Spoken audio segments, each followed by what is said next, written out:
രാപ്പകൽ സമരത്തിന്റെ 256-ാം ദിനം ക്ലിഫ് ഹൗസിലേക്ക് പ്രതിഷേധ മാർച്ച് നടത്തിയ ആശാപ്രവർത്തകർ മുഖ്യമന്ത്രിയെ കാണണമെന്നാവശ്യപ്പെട്ടാണ് പ്രതിഷേധം. ബാരിക്കേഡ് മറികടക്കാൻ ശ്രമിച്ച പ്രവർത്തകർക്ക് നേരെ പോലീസ് ജലപീരങ്കി പ്രയോഗിച്ചു. 3 പ്രവർത്തകരെ അറസ്റ്റ് ചെയ്തു. ഉന്നയിക്കുന്ന ആവശ്യങ്ങളിൽ തീരുമാനമുണ്ടാകാതെ പ്രതിഷേധം അവസാനിപ്പിക്കില്ലെന്ന് ആശാ സമരസമിതി അറിയിച്ചു. സൂര്യഗായത്രി തയ്യാറാക്കിയ റിപ്പോർട്ട് കാണാം.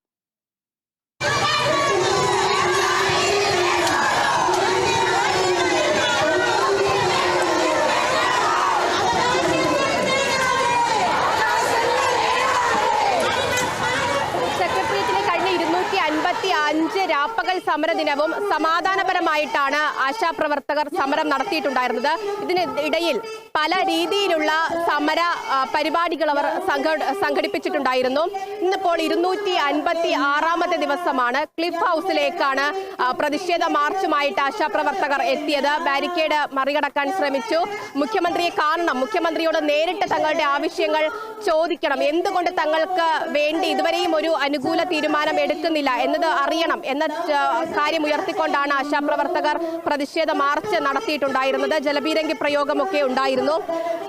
ഇനിയിപ്പോ എങ്ങനെയാണ് ഈ പ്രതിഷേധം തുടരുന്നതെന്ന് പറഞ്ഞാൽ ഇതിനൊരു തീരുമാനമാവുന്നതുവരെ ഞങ്ങൾ പ്രതിഷേധത്തിലാണ്, സമരത്തിലാണ്. ഇത് ഒത്തിരി തീരുമാനമായി കഴിഞ്ഞാൽ ഞങ്ങൾ സമരം പിൻവലിക്കും. നമ്മളോട് അവകാശപ്പെട്ടത് ഞങ്ങൾക്ക് കിട്ടണം. ഞങ്ങൾ ഇനി നമ്മൾ ജോലിക്ക് പോകുന്ന ഞങ്ങൾക്കറിയില്ല, കഴിഞ്ഞ മാസത്തെ ശമ്പളം പോലും ഇതുവരെ കിട്ടിയില്ല. ഓണററിയാം ഇന്ന് 2 മാസം ആകാൻ പോകുന്നു. ഇന്ന് വരെയും 10 പൈസ ഞങ്ങൾക്ക് അക്കൗണ്ടിൽ വരികയോ തരികയോ ചെയ്തിട്ടില്ല. ഞങ്ങൾ എങ്ങനെ ജീവിക്കുന്നത് ഞങ്ങൾക്ക് തന്നെ അറിയില്ല. അപ്പോൾ എൻ്റെ വീട് തന്നെ ജപ്തി ചെയ്തിരിക്കുകയാണ്. ജപ്തി ചെയ്ത് കൊണ്ടുപോകും. അതൊന്ന്. രണ്ടാമത് ഞങ്ങൾ 8 മാസം കൊണ്ട് ഞങ്ങളുടെ സെക്രട്ടറിയുടെ സമരം കിടക്കണം. ഞങ്ങളുടെ തലമുടി മുണ്ടനം ചെയ്ത് എല്ലാം ചെയ്ത് വീണ്ടും തലമുടി പൊടിച്ചിട്ട് പോലും ഒരു തീരുമാനം ഈ മുഖ്യമന്ത്രി, ബഹുമാനപ്പെട്ട മുഖ്യമന്ത്രി എടുക്കുന്നില്ല. ഇതിനൊരു തീരുമാനം കിട്ടിയ അല്ലാതെ ഞങ്ങൾ മാറുന്ന പ്രശ്നമില്ല. ഇല്ല, ഇന്ന് ഞങ്ങൾ ഇവിടെ വരുമ്പം പ്രഖ്യാപിച്ചു, ഞങ്ങൾക്ക് അന്തിമമായ ഒരു തീരുമാനം അറിയണമെന്ന് പ്രഖ്യാപിച്ചാണ് ഞങ്ങളിവിടെ വന്നിരിക്കുന്നത്. അതവർ പ്രഖ്യാപിക്കട്ടെ. അതല്ല അവരെന്താ തീരുമാനം എടുക്കുന്നതെങ്കിൽ തീരുമാനം എടുക്കട്ടെ. ഞങ്ങൾ ഇവിടുന്ന് എഴുന്നേറ്റ് പോകാൻ തയ്യാറല്ല. തീരുമാനം അറിഞ്ഞിട്ടേ പോകത്തുള്ളൂ. അതാണ് ഇന്നത്തെ തീരുമാനം. 3 പ്രവർത്തകരെ ഇപ്പോൾ അറസ്റ്റ് ചെയ്തില്ലേ? 3 പ്രവർത്തകരെ അറസ്റ്റ് ചെയ്തു. ബാക്കിയുള്ളവരെയും കൂടി അറസ്റ്റ് ചെയ്യട്ടെ. ഞങ്ങൾ അവരെ കൊണ്ടുപോട്ടെ. എന്തായാലും സെക്രട്ടറിന് മുന്നിൽ 8.5 മാസമായിട്ട് ഇരിക്കുമല്ലേ. ഇനി ബാക്കി അവർ ചെയ്യാൻ പറ്റുന്നവണൊക്കെ ചെയ്യട്ടെ. എന്തായാലും ഞങ്ങൾ ഇന്നൊരു തീരുമാനം അറിഞ്ഞിട്ടേ ഇവിടുന്ന് പോകത്തുള്ളൂ. അതാണ് ഞങ്ങളുടെ തീരുമാനം.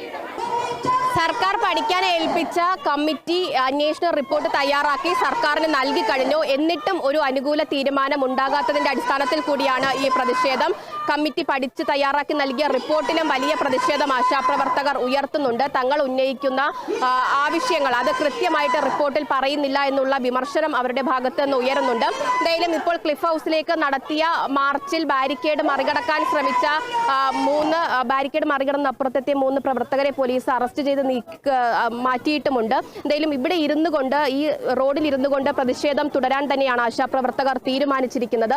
ഇത്രയും ദിവസവും സമാധാനപരമായിട്ടാണ് ആശാപ്രവർത്തകർ സമരം നടത്തിപ്പോകുന്നത്. ഇനിയും തങ്ങൾ ഉന്നയിക്കുന്ന ആവശ്യങ്ങളിൽ മേൽ അനുകൂല നിലപാട് സർക്കാർ സ്വീകരിച്ചില്ലെങ്കിൽ കടുത്ത പ്രതിഷേധങ്ങളിലേക്ക് കടക്കും എന്നുള്ള കാര്യമാണ് ആശാപ്രവർത്തകർ ഇപ്പോൾ അറിയിക്കുന്നത്. ഇവിടെ ഇരുന്നു കൊണ്ട് ഇപ്പോൾ ആശാപ്രവർത്തകർ സമരം തുടരുകയാണ്. പോലീസ് ഇനി എന്ത് തീരുമാനം പറയുന്നു അതിനനുസരിച്ച് സമരവുമായിട്ട് മുന്നോട്ട് പോകുമെന്നുള്ളതാണ് Kerala Asha health workers association ഇപ്പോൾ അറിയിക്കുന്നത്.